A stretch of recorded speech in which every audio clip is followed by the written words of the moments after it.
Okay. Good day. So, class mo ni ang installation sa COC1. So, unsaon pag-install ang OS.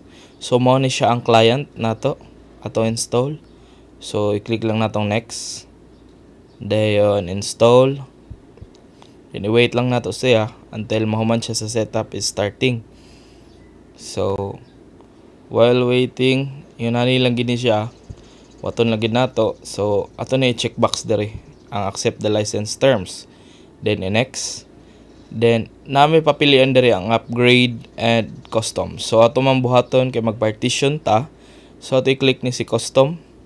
Then, kani. So, naa sa papel, either papilion mo 50-50, 60-40, or 30-70. But, sa atong practice karon 50-50 lang una. So, kani si 200 GB, equivalent ani sa MB 200 for 1,800. So, tungaon na to siya. Ibutang lang nato, 200k lang 100k lang ni nato as 50-50. So, okay. Before that, i-apply sa to ninyo na 100k lang na siya. Then, apply. Then, okay. So, after ana, makita man ninyo duha ang partition 2 and unlocated space. So, actual ninyo ani class kay nakaingon ani na siya daan.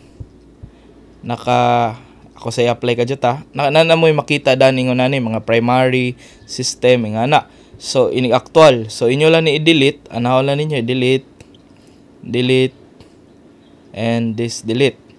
After ana nyo delete tanan, inyo siyang tungaon. Same ganhi sa akong giingon. So, 100,000 lang. Depende. So, og unsay nakabutang ngadto nga capacity storage sa usa ka hard drive. So, sa dire, sa ato example, 200 gig man eh. So, equivalent sa 200 gig kay 200,000. So, ato siyang bahinon og katunga. So, mao ni si 100k. So, i-apply. Then, okay.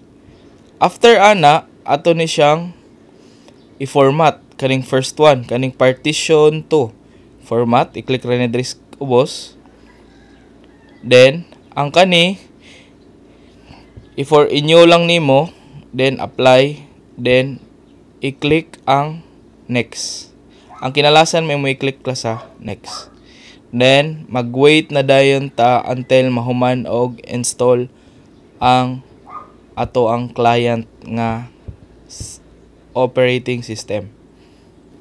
Okay, class. So, nakita na ninyo diri nga gawas nga restarting in 3 seconds. So, i-click lang ang restart now. After click atong restart now, class, inyo ra to siyang ibton ang flash drive para dili mo magbalik-balik og partition or mag-install og OS. Inyo la to ibton ang flash drive. Ayaw kalimot. Ibton ang flash drive after makita tong restarting now. After ato, kay mo automatic siya restart. Then makita na ninyo ni nagloading na siya, and diri na ta mag-set up sa ato asang para mahuman na ang makita na ninyo largo dito sa desktop. So, while wait ato sa nihuwaton until mahuman siya og loading. Kaya ato man ni siyang i-set up daan ang atong client. Kay after siya partition mo, yung largom siya gingunani. Then while gahwat while gahwat mo install sa inyong product, sa inyong OS, kay mag-start na mo crimp og RG45. Naka-straight through tanan, yung nanaon ninyo. So, naghuwat sa loading. So, na siya diri after atong loading. So, waton lang nato gihapon. Okay, so ninggawas naman ni siya after tong loading class. So ato lang pilion diri, Philippines lang. Okay, Philippines, then yes. After ato nga yes, loading na pod. Then yes lang ni. After ani skip lang. Then wait lang gihapon ta until mahuman siya loading. Okay, after skip lang ni. Then type lang nyo diri ang inyong last name. Example ako, last name lang ako. Then ayaw lang po tayo password. Then no lang. Then accept. Then successful na din inyong pag-install sa inyong client. Yan na din inyong makita.